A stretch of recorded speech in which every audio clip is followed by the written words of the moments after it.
Amen, say man. This is the A-Man Show, back at it again for more content.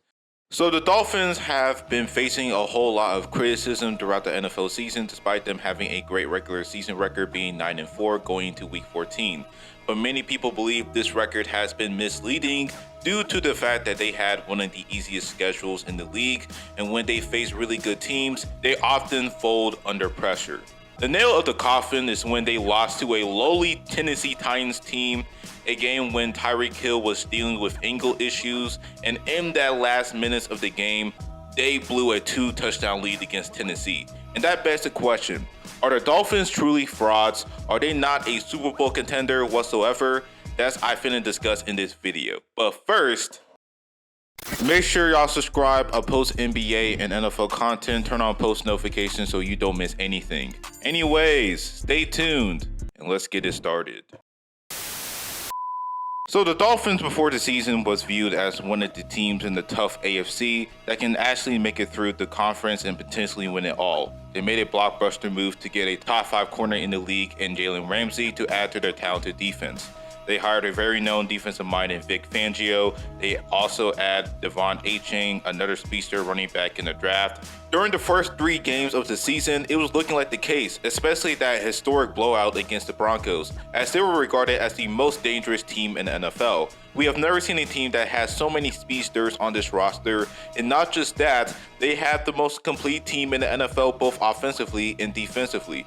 Tua Tagovailoa was getting looked upon as the MVP early in the season, and so was and still is Tyreek Hill. But as we go further into the season and see them go against actual good teams, they always lose, and that's been the main issue with this team. They can't win against actual good teams. I do understand why people don't see them as a Super Bowl favorite, and I certainly understand there aren't after that embarrassing loss against the Tennessee Titans. The main problems in this team is defense. Sure, the defense has gone better with Jalen Ramsey coming back, but at times they were putting up choking performances at the wrong time. They will play elite stifling defense against the likes of the Denver Broncos and the New York Jets, but they collapsed against teams like Tennessee, Kansas City, and the Bills. Mind you, they have one of the most talented defenses in the NFL with Christian Wilkins, Bradley Chubb, Jalen Phillips before he tore his ACL, along with Jalen Ramsey, Javon Holland, and Xavier Howard. But the defense has been underperforming at the wrong time, specifically against the Tennessee Titans. I do think that the defense, if they tighten up, can compete with any offense in the NFL, but they have to perform better, especially in key moments in the game. They have to tackle better, they have to prevent big plays, and certainly not commit penalties as much. Now sure, part of the reason why the Dolphins defense was underperforming, especially against the Titans, is the offense. Offensively speaking, especially in that Titans game, they were getting constant 3 and outs, and the defense were gassed.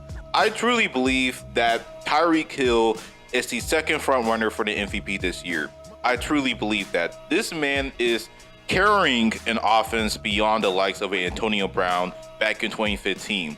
He's the sole engine of that offense and the best player on the team, of course. And if he's not on the field, the Dolphins offense is fucking cooked. And we've seen that in this Titans game where Tua looked very scared and confused out there. It seems that he's struggling to make the right read, making costly mistakes with the football. Ever since that Broncos game in week 3, Tua pretty much got exposed. Once you take away his first read, and that is Tyreek Hill, he's pretty much neutralized. And I'm not saying that Tua is not a good QB.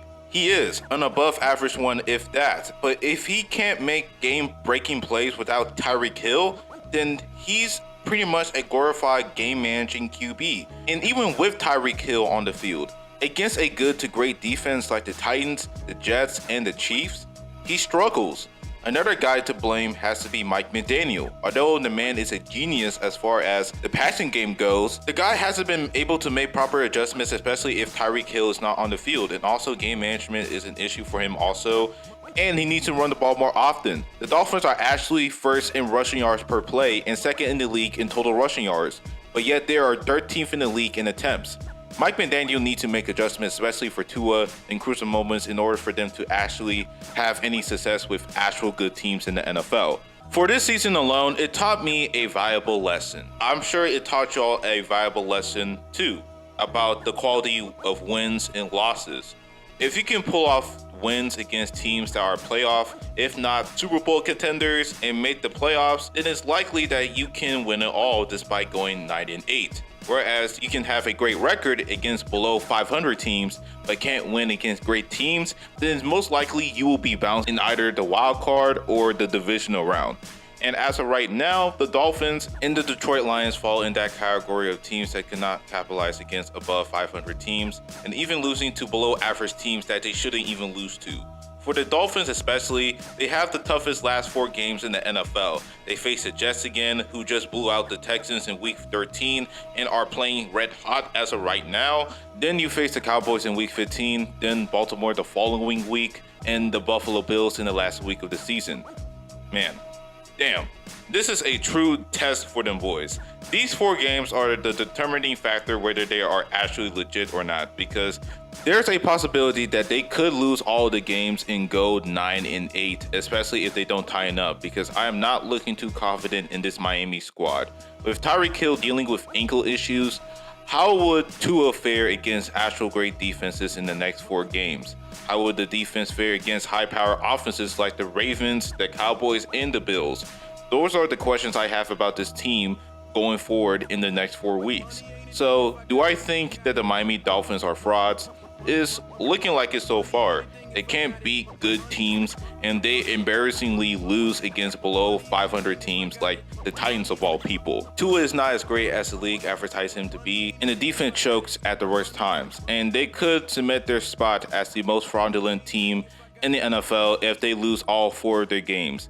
And if that happens and they lose in the wild card, then there will be questions whether Mike McDaniel can be the head coach for the long term. And also there will be questions whether Tua Tagovailoa is the guy that can win you a Super Bowl, because based on this regular season, I don't see it, especially having these flaws like I mentioned earlier in this video.